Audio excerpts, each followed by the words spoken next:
नमस्कार मित्रों, सत्य की विजय में आपका स्वागत है। मैं हूं विजय त्रिवेदी। सुप्रीम कोर्ट ने बिहार में इलेक्टोरल रूल्स के रिवीजन पर अपनी बात की है। सुनवाई हुई है, सभी याचिकाकर्ता की बात सुनवाई हुई है और अब मामला थोड़ा सा आगे बढ़ा है। इलेक्टोरल रिफॉर्म्स पर खासतौर से जो काम करने वाले, लगातार एक लंबी लड़ाई लड़ने वाले एक खास मेहमान हमारे साथ हैं, जगदीप चोखर साहब। चोकर साहब जो है एडीआर के फाउंडिंग मेंबर्स भी हैं, आईआईएम के प्रोफेसर रहे हैं और दुनिया भर में घूमते देश में लड़ाई लड़ते रहे हैं। चोकर साहब, आपका बहुत बहुत स्वागत है। एक तो ये बताइए कि आप सरकारों को और देश में ज्यादातर लोगों को क्यों परेशान किए हुए हैं? ठीक नहीं लगता आपको जो चल रहा है काम आराम से? नहीं, देखिए काम तो चल रहा है, लेकिन वो एक दुष्यंत कुमार थे कवि, जी। उनकी एक लाइन है कि ये सिर्फ हंगामा खड़ा करना मेरा मकसद नहीं, मेरी कोशिश है कि ये सूरत तस्वीर बदलनी चाहिए। सूरत बदलनी चाहिए। जी।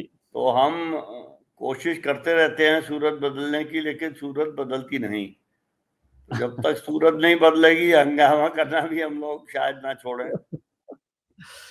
सर, ये जो सुप्रीम कोर्ट में हियरिंग हुई और जितना मामला बिहार में जो इंटेंसिव रिवीजन का जो हुआ, रूल्स के रिवीजन का, उसको आप कैसे देख रहे हैं? कैसे इसको अंडरस्टूड किया जाए, कैसे समझा जाए कि क्या है इसका मायने, क्या? क्योंकि सब लोग इसको अलग अलग तरीके से समझा रहे हैं। देखिए, मेरा ये मानना है कि ये चुनाव आयोग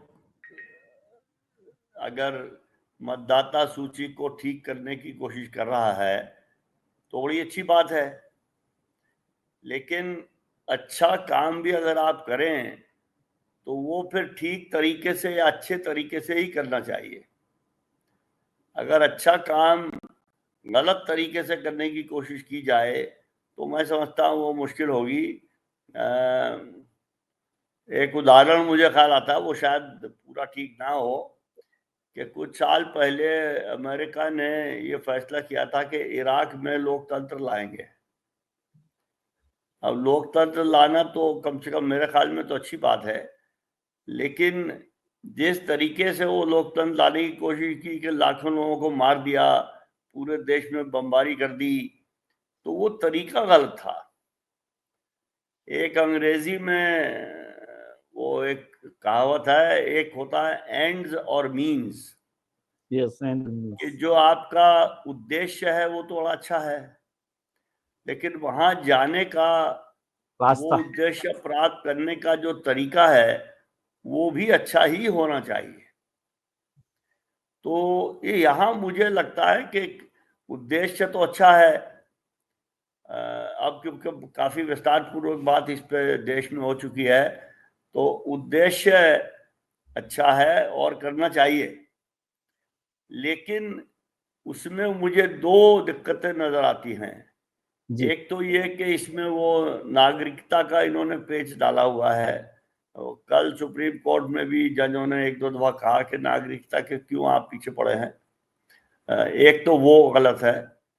दूसरे, इसके लिए जो समय चुना गया है, वो समय के भी दो पहलू हैं। एक तो ये किस स्टेज पे हो रहा है, जैसे वही अभी हो रहा है और 3 महीने 4 महीने बाद चुनाव है। जी। एक तो वो पहलू है समय का। दूसरा ये है कि ये 3 महीने में खत्म होगा। तो ये दोनों बातें अजीब हैं। 3 महीने में तो ये खत्म होने वाला नहीं है, ये होना नहीं चाहिए अगर आप इसको ठीक से करें। और चुनाव से 3 4 5 महीने पहले ये करना भी मेरे ख्याल में ठीक नहीं है। कल अदालत में जस्टिस बागची ने एक सलाह ये भी दी थी कि आप इसको चुनाव से डी लिंक कर दीजिए, चुनाव 2025 की जनवरी के मतदाता सूची से करवा लीजिए और ये अपना आराम से करते रहिए। वो चुनाव आयोग के वकील को माननीय नहीं थी या मानने लायक नहीं थी, लेकिन उसमें ये भी दिक्कत है। मेरा ये ख्याल है कि अगर एक तरफ तो ये काम चल रहा है और इसके साथ साथ चुनाव का काम चलेगा तो बहुत मुश्किल हो जाएगी। नहीं तो ये काम तो तो खत्म हो जाएगा ना, पहले खत्म हो जाएगा। और एक बात बार बार कही जाती है कि आपने जो बात बिल्कुल ठीक कही कि चुनाव के समय में हो रहा है, लेकिन चुनाव आयोग में और कुछ और मित्रों ने कहा कि ये तो सवाल आप कभी भी खड़ा करेंगे। 2024 के चुनाव से पहले करते तो आप कहते कि मोदी जी सारे लोगों को काटना चाहते हैं, वोटर्स को, इसलिए कर रहे हैं। 2024 के चुनावों की बात कर रहे हैं, बिहार के किसी न किसी चुनाव से पहले या बाद में तो होगा ही। हिंदुस्तान में तो हर दिन चुनाव होते हैं। बाद में करते हैं तो चौकर साहब कहते हैं कि चुनाव से पहले तो किया नहीं आपने इसको। नहीं, वो कहने वाले तो हमेशा कहते हैं जी। और जो आपके मित्र ये कह रहे हैं वो भी हमेशा कुछ ना कुछ कहते हैं। तो कहना तो सबको ही होता है, जो किसी चीज को विरोध करते हैं वो भी कहते हैं, जो उसका सपोर्ट करते हैं वो भी कहते हैं। लेकिन अगर ये लेटेस्ट से 2024 का लोकसभा का चुनाव खत्म होने के बाद शुरू हो जाता बिहार में, तो मैं समझता हूं मेरे ख्याल में इतनी दिक्कत नहीं होती। ये हाइपोथेटिकल बात है। ठीक है। हाँ, लेकिन आपने जो कहा कि ये खत्म हो जाएगा, बिल्कुल खत्म हो जाएगा, इसमें कोई शक नहीं है। खत्म तो सब कुछ हो जाएगा। वो किसी इकोनॉमिस्ट ने कहा था, in the long term we are all dead. तो खत्म तो हम सब हो जाएंगे। लेकिन सवाल ये है कि खत्म कैसे होगा, उसका अंतिम परिणाम क्या होगा। ये जैसे मैंने वो गो बैक टू, मैं जो पहले उदाहरण उसका दे रहा था इराक का, वो भी खत्म हो गया। अमेरिका ने वहां लोकतंत्र ले आए, उसके बाद वहां चुनाव भी हो गया। जो चुनाव में हुआ वो उनको पसंद नहीं आया। तो ये दुनिया तो चलती रहती है। वो अल्लामा इकबाल का एक शेर का मिसरा है, कारे जहां दराज है अब उसका इंतजार कर। तो कारे जहां दराज तो रहेगा ही, खत्म तो ये होगा ही, लेकिन उसके बाद क्या होगा, ये सवाल है। जी। एक ये बात हो रही है, ये जो हुआ वोटर कार्ड का, आधार कार्ड का, उस पर सुप्रीम कोर्ट ने कोई फैसला नहीं दिया, एक राय के तौर पर रखा है। इसको आप कैसे देखते हैं? और जब चुनाव आयोग ने कहा कि वोटर, ये जो आधार कार्ड है वो तो नागरिकता का प्रमाण पत्र नहीं है, क्या मायने हैं इसका सर? आपने कल सुप्रीम कोर्ट की सुनवाई देखी थी वीडियो पे? जी जी जी। तो अगर आपने देखी है तो आपको ये पता है कि जजों ने ये खुल के कहा कि चुनाव आयोग एक संवैधानिक संस्था है, हम उसको आदेश नहीं देना चाहते, हम उसको सुझाव ही देंगे। तो मैं इसको ऐसे देखता हूं कि सुप्रीम कोर्ट ने चुनाव आयोग का मान रखा, उसको ये नहीं कहा कि ये करो, सलाह दी। और ये खुल के जजों ने कहा कि हम उनको ये ऑर्डर नहीं देंगे। तो उन्होंने सलाह दी है, ऑर्डर में लिखा है कंसीडर, वो भी आपने पढ़ लिया जी। लेकिन अगर तीनों चुनाव आयुक्त भी सुप्रीम कोर्ट की प्रोसीडिंग को देख रहे होंगे, जो मेरा ख्याल में देख रहे होंगे, तो उनको ये पता होगा कि सुप्रीम कोर्ट की भावना क्या थी। अब लिखा है राय को आप आदेश की तरह से देखते हैं?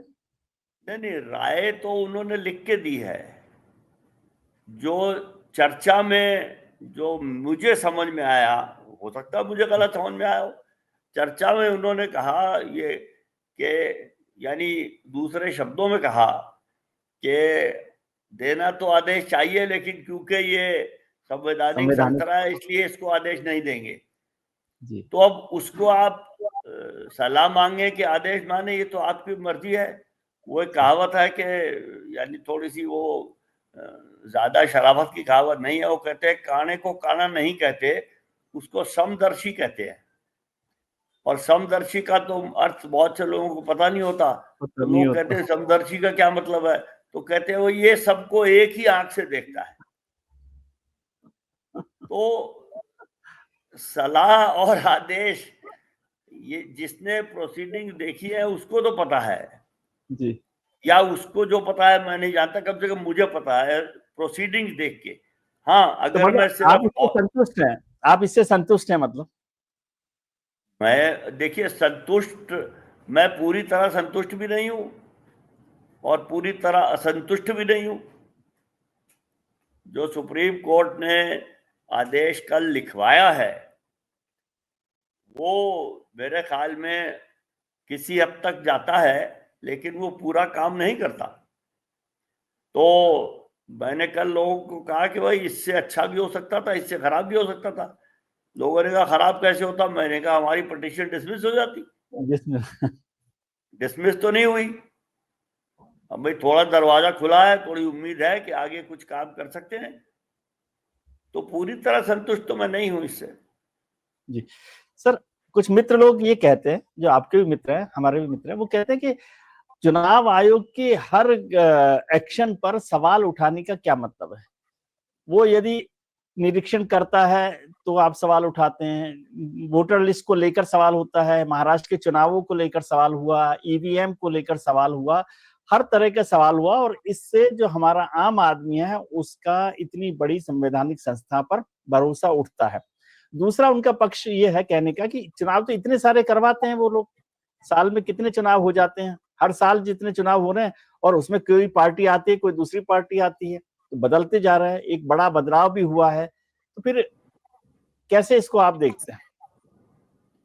देखिए, जहां तक मैं अपनी और हम जो संस्था चलाते हैं उसकी बात है, हम 25 साल से ये काम कर रहे हैं।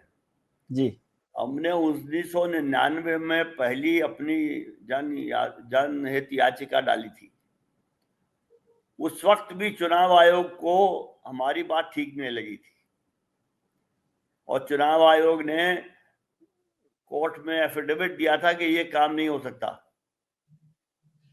तो हम चुनाव आयोग के काम में गलती निकालते हैं या उसकी आलोचना करते हैं, वो एक पहलू है। हम देश के चुनाव पद्धति को ठीक करने की कोशिश कर रहे हैं, वो दूसरा पहलू है। और ये पहलू ये जो कहा जा रहा है कि चुनाव आयोग को लोग की आलोचना करते हैं और उसमें देश में इसके खिलाफ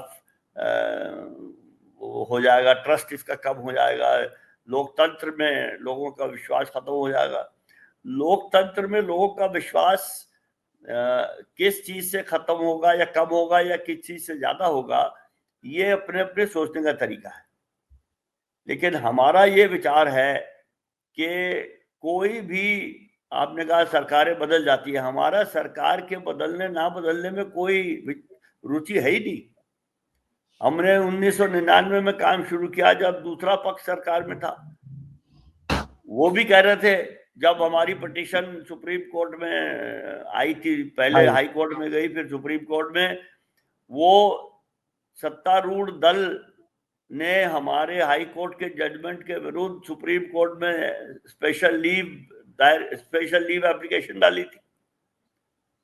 उसमें सत्तारूढ़ दल तो खैर सरकार में था इसलिए विरुद्ध था, सारे राजनीतिक दल उनके साथ खड़े हुए थे, हम अकेले ही थे। और वो काम हुआ, और उस काम का फायदा हुआ कि नुकसान हुआ, वो आप चर्चा कर सकते हैं। आपराधिक मामलों वाले सदस्यों की संख्या लोकसभा में बढ़ी है जी, बढ़ी है। तो हमारे काम से कोई फायदा नहीं हुआ, ये भी हम जानते हैं। लेकिन हमने और बहुत सी चीजों पे चर्चा की। नोटा पे हुआ, सेक्शन 8(4) हटा, फिर इलेक्टोरल बॉन्ड के बारे में भी कुछ हुआ। उस पर इलेक्टोरल बॉन्ड पर तो मैं चर्चा करूंगा ही आपसे। हाँ, एक आपने अच्छी बात की, अभी राजनेताओं की हमने चुनाव आयुक्तों की नियुक्ति के बारे में भी हमने किया। हम चुनाव आयोग को सुदृढ़ कर रहे हैं मेरे ख्याल में। एक दफा बहुत पहले क्या काम हुआ था मैं भूल रहा हूं, हमने कुछ किया था, तो बहुत से राजनीतिक दलों ने ये कहा था कि इससे देश राजनीतिक दल कम हो जाएंगे, और जब राजनीतिक दलों के लिए हम आरटीआई अप्लाई करने की कोशिश कर रहे थे, तो जब केंद्रीय सूचना आयोग ने कहा कि 6 राष्ट्रीय राजनीतिक दल आरटीआई के दायरे में आते हैं, हमने छोटी सी प्रेस कॉन्फ्रेंस की थी। तो एक आप ही के किसी साथी ने पूछा था कि वो फलानी पार्टी ये कह रही है कि ये लोकतंत्र को, राजनीतिक दलों को कमजोर कर रहे हैं, लोकतंत्र को खत्म करने की कोशिश कर रहे हैं। मैंने कहा भाई हम तो राजनीतिक दलों को सुदृढ़ कर रहे हैं।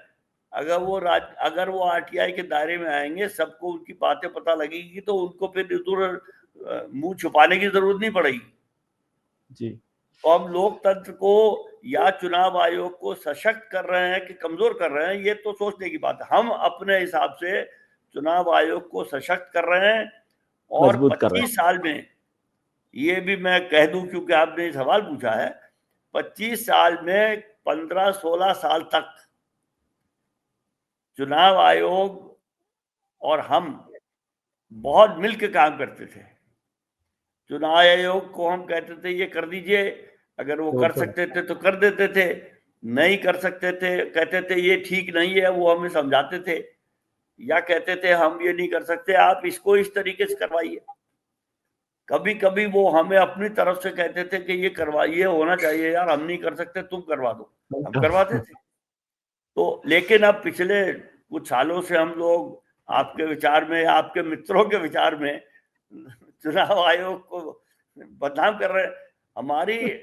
हमारी इच्छा भाई ये नहीं है। हम चुनाव आयोग को, ये शुरू में भी बात हुई थी जब वो क्रिमिनलाइजेशन का हुआ था किस्सा, तो चुनाव आयोग ने कहा कि वो हाई कोर्ट ने लिख दिया था कि वो हाई कोर्ट ने या सुप्रीम कोर्ट ने, हाई कोर्ट ने, कि चुनाव आयोग इंटेलिजेंस ब्यूरो वगैरह संस्थाओं से ये चेक करवाए कि ये एफिडेविट ठीक है कि नहीं। तो उन्होंने कहा ये तो नहीं हो सकता। तो हमने उनसे कहा था जाके, हम उनसे इनफॉर्मली जाके मिले थे पहली बार, और हमने कहा था कि देखिए हम ये करवाना चाहते हैं, आप बताइए ये कैसे करवाएं, कैसे करना है। हम उस वक्त बड़े नए नए लोग थे, हमें पता भी नहीं था कैसे होता है। तो उन्होंने हमें समझाया और उन्होंने कहा अच्छा ये काम ठीक है, इसको ऐसे कर दो। मैं आपको कह रहा था कि अच्छा काम भी ठीक तरीके से करना चाहिए। तो हमारी तो कहानी ये है, और हम अभी भी चुनाव आयोग से,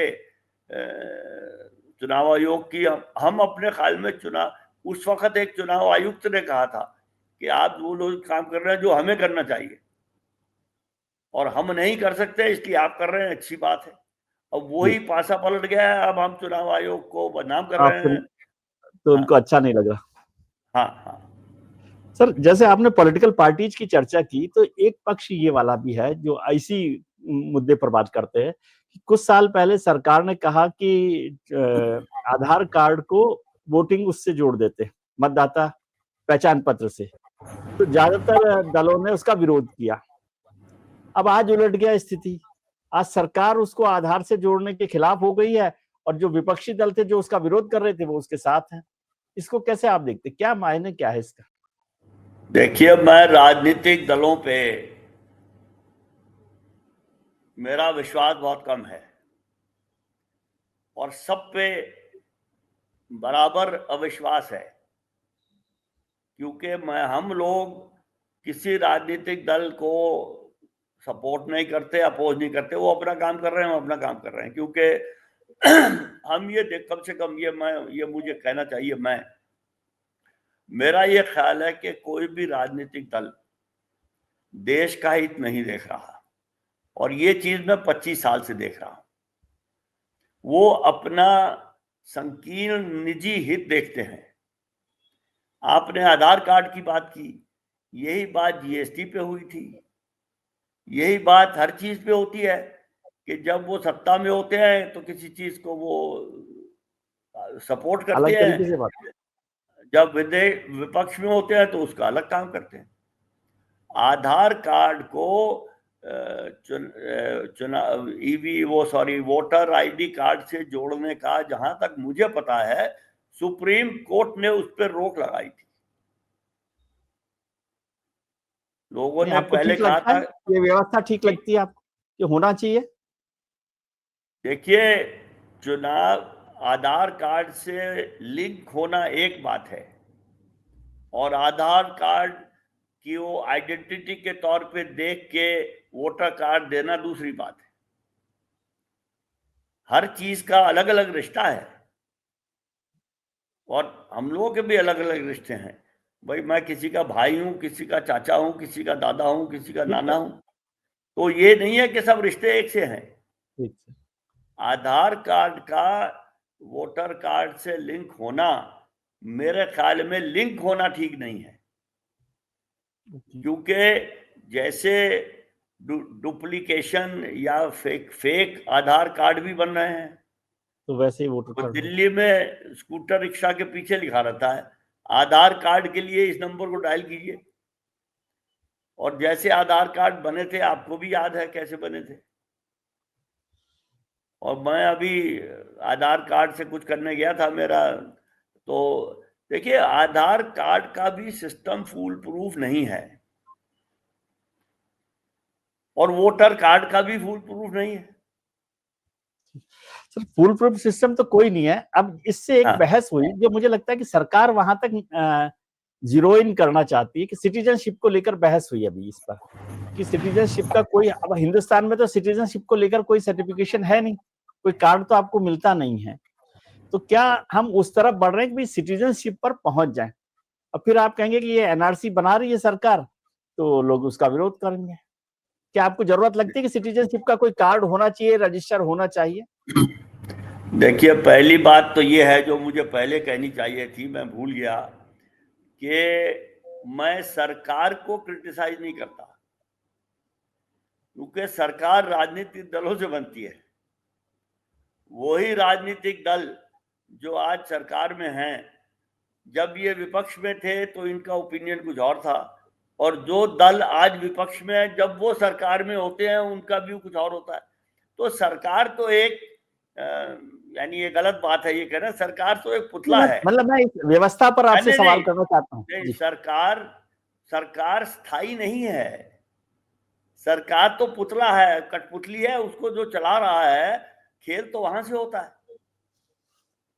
तो अगर मैं सरकार की बात करूं तो सरकार एक, मेरे ख्याल में सरकार बड़ी इंपॉर्टेंट चीज है, और उसको राजनीतिक दलों से बिल्कुल पूरी तरह जोड़ देना ठीक नहीं है। थोड़ा सा उसमें फर्क रखना चाहिए। राजनीतिक नेताओं में और जो सरकार के पदों पे बैठे हैं उनमें अंतर होना चाहिए। ठीक है। एग्जीक्यूटिव और लेजिस्लेचर में अंतर है। जी हाँ। तो नहीं, हमारा सवाल ये था सिटीजनशिप को लेकर कि मान लीजिए हम इलेक्शन कमीशन के। नहीं, मैं आपका सवाल समझ गया, लेकिन क्योंकि मेरे दिमाग में ये विचार आया कि सरकार ये कर रही है, जब ये सरकार नहीं थी दूसरी सरकार थी तब वो कुछ और कर रही थी। असम अकॉर्ड भी तो उसी सरकार ने किया था जहां से सिटीजनशिप के एक हिसाब से बीज निकला था, बहस शुरू हुई थी।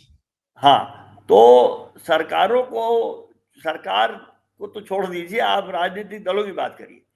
सिटीजनशिप का मुद्दा ठीक है, सिटीजनशिप का कोई पहचान पत्र अगर हो तो अच्छी बात है, लेकिन हम हर चीज का नया पहचान पत्र बना रहे हैं। जब वोटर आईडी कार्ड बना था आपको तो याद होगा, लोगों ने कहा था बस ये एक कार्ड मिल जाएगा तो इससे सब काम खत्म हो जाएंगे। उसके बाद आधार कार्ड आ गया, उसके बाद किसान कार्ड आ गया, उसके बाद ये कार्ड आ गया, जॉब कार्ड आ गया, सब आ गए, हर चीज का कार्ड बन रहा है।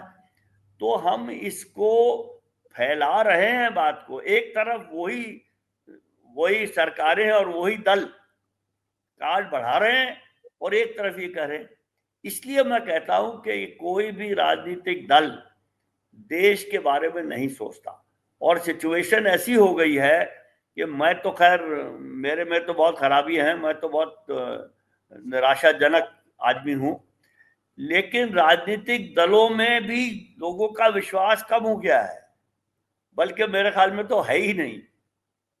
और सबसे बड़ी बात यह है राजनीतिक दलों को सबको ये सोचना चाहिए कि अगर जनता उनके बारे में जो अब सोच रही है वो सोचेगी। लोग ये कह चुके हैं, राजनीतिज्ञ भी कह चुके हैं पब्लिकली कि राजनीतिज्ञ होना अब में थोड़ी सी शर्म आती है, मजाक होता है, ये नेता है, उस पर लोग कविता व्यंग करते हैं। तो राजनीति को ठीक करना ज्यादा जरूरी है, बाकी चीजें तो सब ठीक हो जाएंगी अगर राजनीति ठीक हो जाएगी।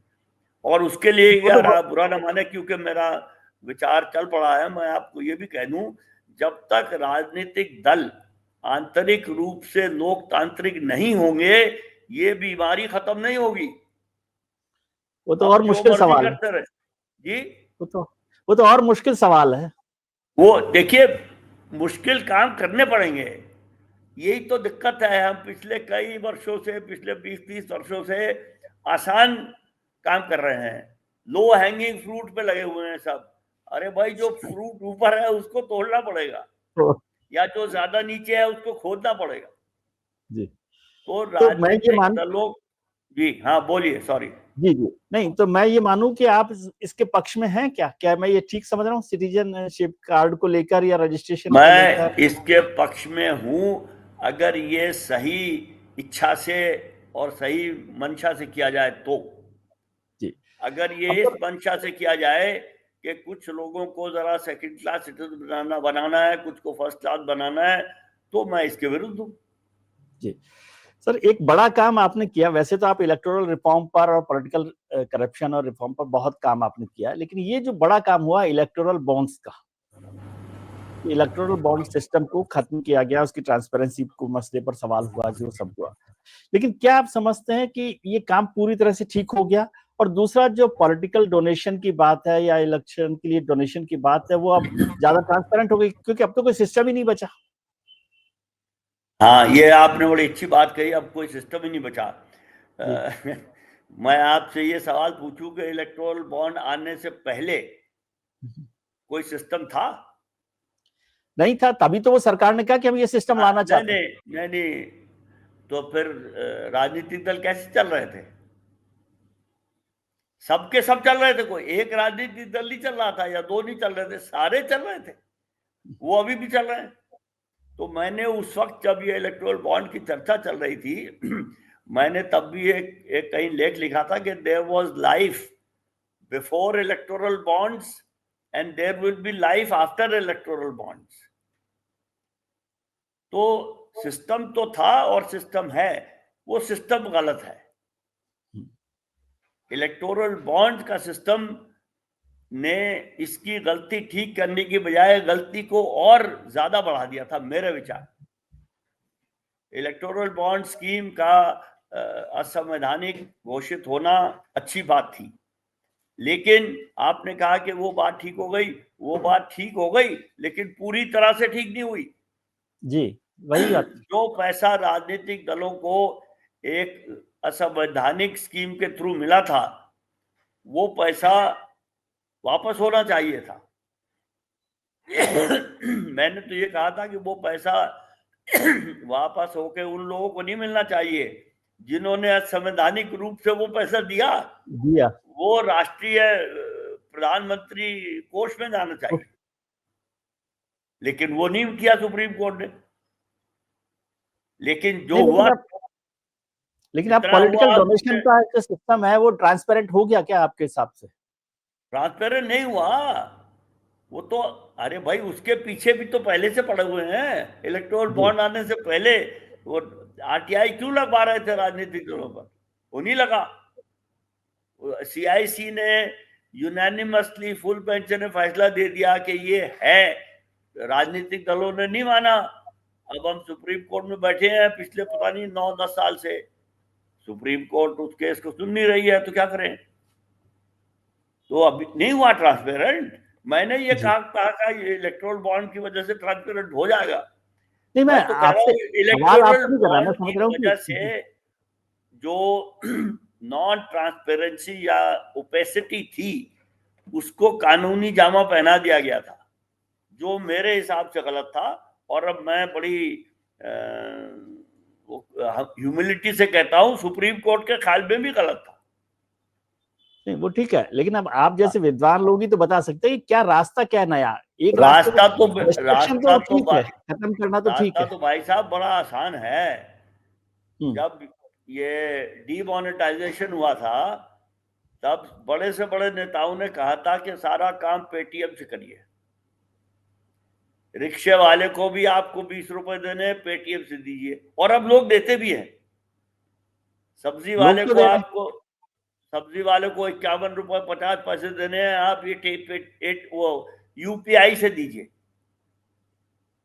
तो भाई, अगर सारा देश डिजिटल इकोनॉमी की तरफ जा रहा है और यूपीआई से पेमेंट हो रहा है, तो राजनीतिक दलों को क्यों नहीं हो सकता?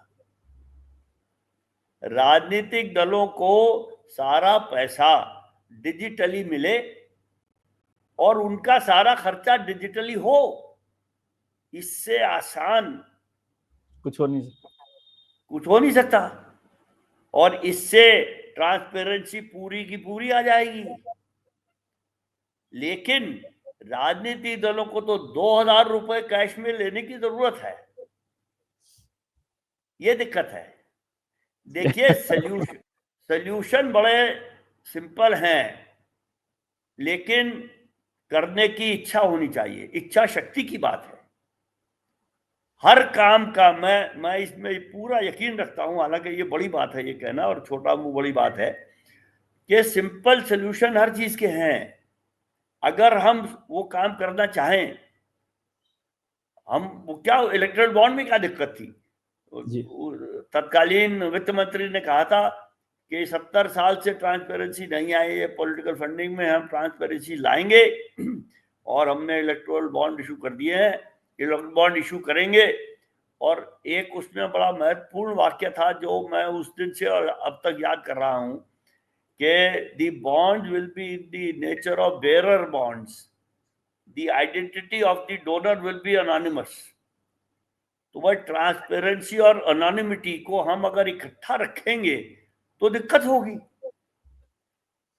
ये नहीं, लेकिन दोनों उसमें तो चीजें, एनोनिमिटी भी नहीं रही, जो आपने यूनिक नंबर उसका। देखिए, जब तक वो नंबर सामने नहीं आया तब तक तो अनोनिमिटी थी। और आप ऐसी अजीब ऐसी जो चीजें एक दूसरे के ऑपोजिट हैं, उनको इकट्ठा करेंगे तो भी दिक्कत होगी। अगर ट्रांसपेरेंसी लानी है, सिंपल सी बात है, डिजिटली पेमेंट दीजिए, डिजिटली खर्चा करिए, बात खत्म। आप मुझे बताइए वाकई में कि इसमें दिक्कत क्या है? नहीं, ये बहुत अच्छा सॉल्यूशन है।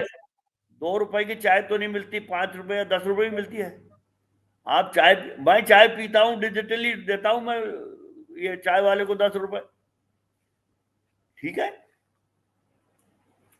तो ये क्यों है? क्योंकि मंशा साफ नहीं है, और ये सब राजनीतिक दलों को अप्लाई करता है। बहुत से लोगों से मेरा इस बात पे झगड़ा हुआ है, सिवाय सीपीएम के। उनके बारे में लोग कहते हैं कि इनको कोई पैसे देता ही नहीं, इनको क्या तकलीफ है? सही बात है।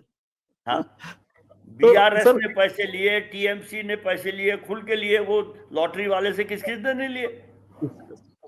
हाँ?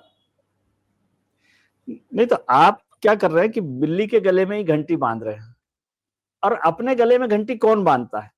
जैसे इलेक्टोरल रिफॉर्म्स में जितनी एक्सरसाइज हुई है, क्या आपको लगता है कि जितने बड़े इलेक्टोरल रिफॉर्म्स होने चाहिए थे, चाहे वो क्रिमिनल वाले पर आपने काम किया, उसका कोई फायदा उस तरह से नहीं हुआ, या पॉलिटिकल करप्शन को लेकर बात हुई, उस पर कोई काम नहीं हुआ, वोटिंग राइट्स को लेकर भी जो बात चल रही है, तो ये आपने एक बहुत इंपॉर्टेंट शब्द काम लिया, विल पावर, पॉलिटिकल, जैसे कहते हुए there is a will there is a way, है ना? लेकिन क्या वजह है कि ये काम नहीं हो रहे, हर कोई रुक रहा है, हर दरवाजे पर आप रुक जाते हैं? हाँ, ये काम इसलिए नहीं हो रहे कि राजनीतिक लोग और राजनीतिक दल वो ये भूल गए हैं कि राजनीति में आने का पर्पस क्या है। राजनीति एक जमाने में पब्लिक लाइफ में लोग आते थे पब्लिक की सेवा करने के लिए, अब लोग आते हैं अपनी सेवा करने के लिए। ये 1999 में लॉ कमीशन ऑफ इंडिया की रिपोर्ट में लिखा हुआ है। 170वीं रिपोर्ट मई 1999 में जस्टिस जीवन रेड्डी लॉ कमीशन के चेयरमैन थे, उन्होंने दी थी सरकार को। वो सरकार ने आज तक संसद के पटल पर नहीं रखी है। उसमें ये वाक्य लिखा हुआ है। आपने लॉ कमीशन का जिक्र, जी, ये लोग राजनीति में आते हैं अब पैसा बनाने के लिए। हालांकि मैं अगर थोड़ा सा उसको नहीं, मुझे गलत तरीके से कहना नहीं चाहिए, ये आप वीडियो बहुत लोग देखेंगे तो अच्छा नहीं लगता ये कहना कि लोग राजनीति में आते हैं अपना उल्लू सीधा करने के लिए। तो एक सवाल, आपने लॉ कमीशन का जिक्र किया और ये सारी चर्चा हुई, तो अभी लॉ कमीशन की रिपोर्ट फिर और हमारे फॉर्मर प्रेसिडेंट साहब की रिपोर्ट आ गई वन नेशन वन इलेक्शन को लेकर। Do you support this idea? No, I don't.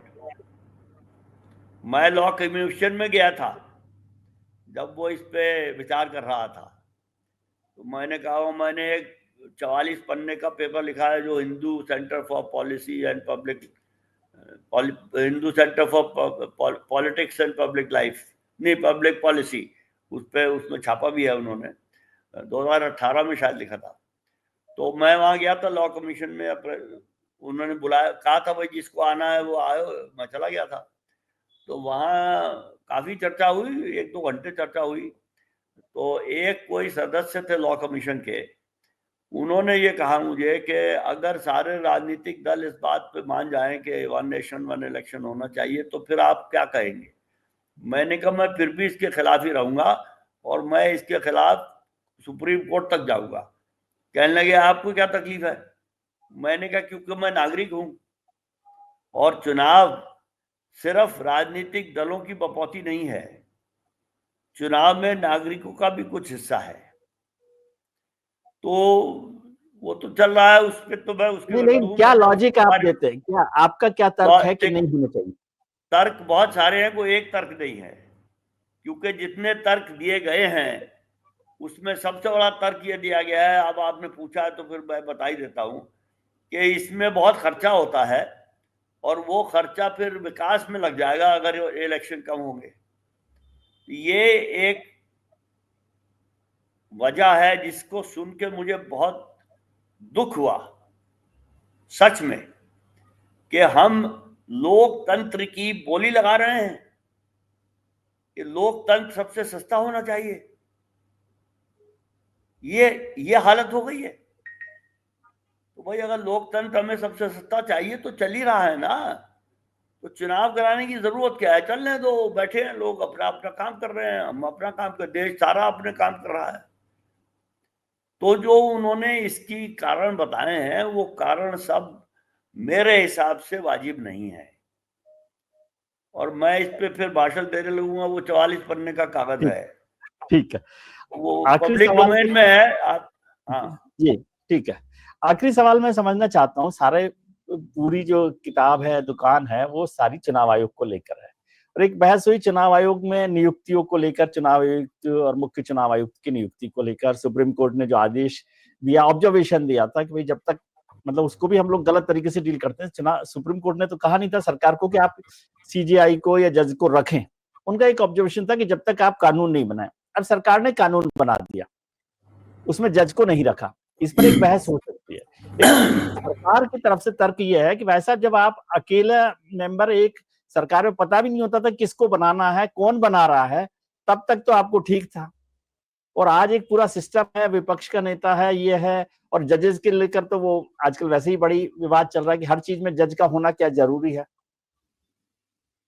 देखिए वो पिटीशन हम ही लोगों की थी जी जिसमें सुप्रीम कोर्ट ने वो जजमेंट दिया था, जी और वो जजमेंट का मुझे पन्ना पन्ना याद है। उस जजमेंट में सुप्रीम कोर्ट ने करीब 250 पन्नों में ये समझाया था कि क्यों चुनाव आयोग की नियुक्ति सिर्फ एग्जीक्यूटिव के हाथ में नहीं होनी चाहिए, और उसके बाद आखिर में उसका टाइटल था उस पैरा का फाइनल रिलीफ। उसमें यह था कि in view of the above what we have explained, हम ये we direct that the parliament should make a law as required in section 325 of the article 325 of the constitution।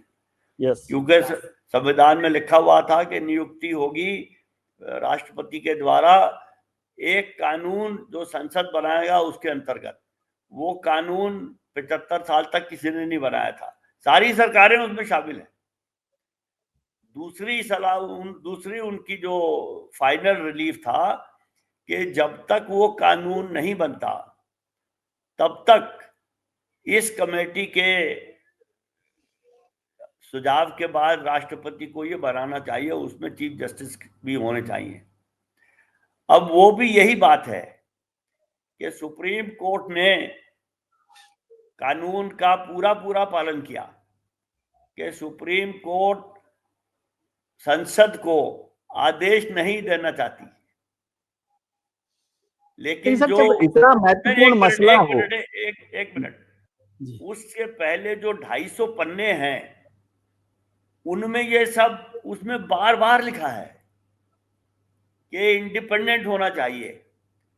जो constituent assembly में professor शिब्बल लाल सक्सेना ने भी ये कहा था कि हमें ऐसा चुनाव आयुक्त चाहिए जो सरकार के अंगूठे के नीचे ना हो, जिसमें, और शिब्बल लाल सक्सेना जी ने तो वो बात कही जो मैंने, मेरे ख्याल में दिसंबर 2022 में मैंने लिखा था वो, और उस हिंदू में मेरा लेख था। वो लेख लिखने के बाद मैंने ये शिब्बल लाल सक्सेना जी की बात पढ़ी तो वो उन्होंने पहले कह दिया था सन 48 में, उन्होंने कहा था कि संसद के 2/3 बहुमत से चुनाव आयुक्त बनने चाहिए ताकि वो टोटली इंडिपेंडेंट हो।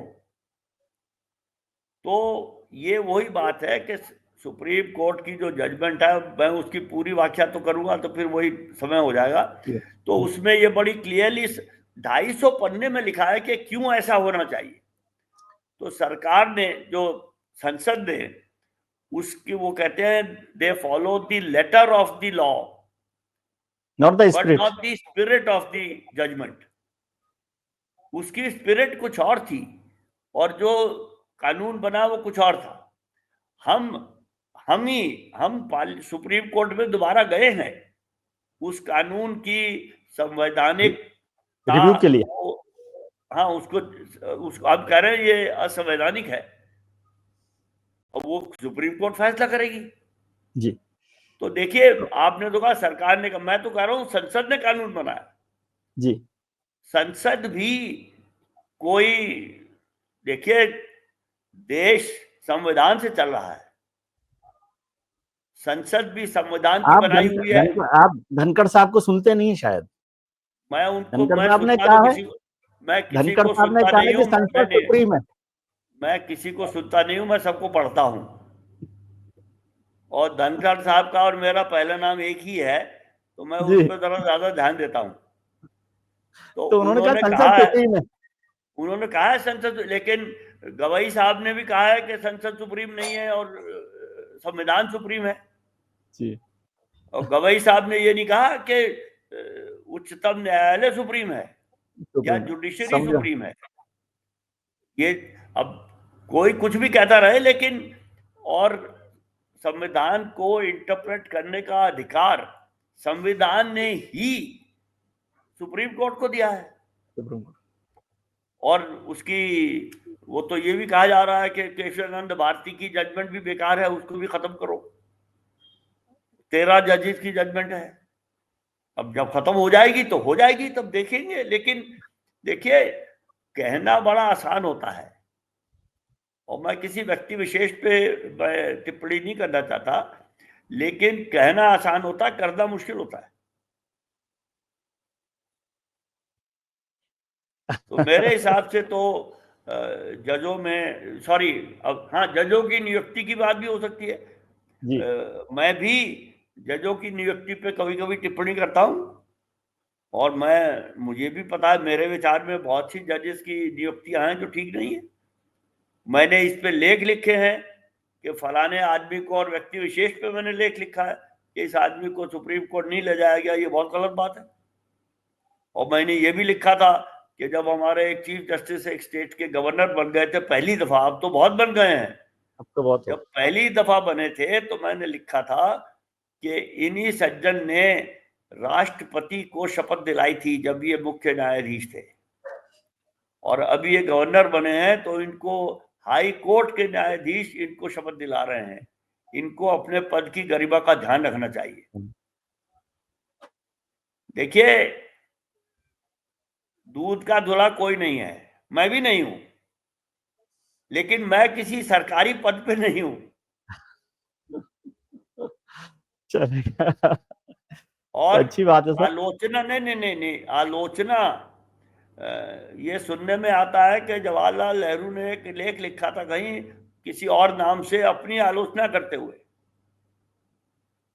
और एक कार्टून वाला मैगजीन होता था शंकर वीकली, हाँ, वो शंकर हर हफ्ते वो जवाहरलाल नेहरू का कार्टून बनाता था गधे की शक्ल बना के, और जवाहरलाल नेहरू जाके शंकर के साथ चाय पिया करते थे। तो आलोचना करना और आलोचना सहना, ये दोनों बातें लोकतंत्र में अवश्य हैं, अनिवार्य हैं। जी। चलिए सर, आज विषय तो बहुत सारे रहते हैं, आपसे फिर चर्चा करेंगे। अभी इतना वक्त है कि इस पर आपने जो वक्त निकाला उसके लिए बहुत बहुत शुक्रिया आपका। इस पर चर्चा जारी रखेंगे क्योंकि ये बहस भी अभी चलने वाली है। आप जो लड़ाई लड़ रहे हैं उसके लिए हमारी तरफ से शुभकामनाएं भी हैं। हम आपके साथ खड़े हुए। बहुत धन्यवाद आपका। बहुत बहुत धन्यवाद। Thank you sir.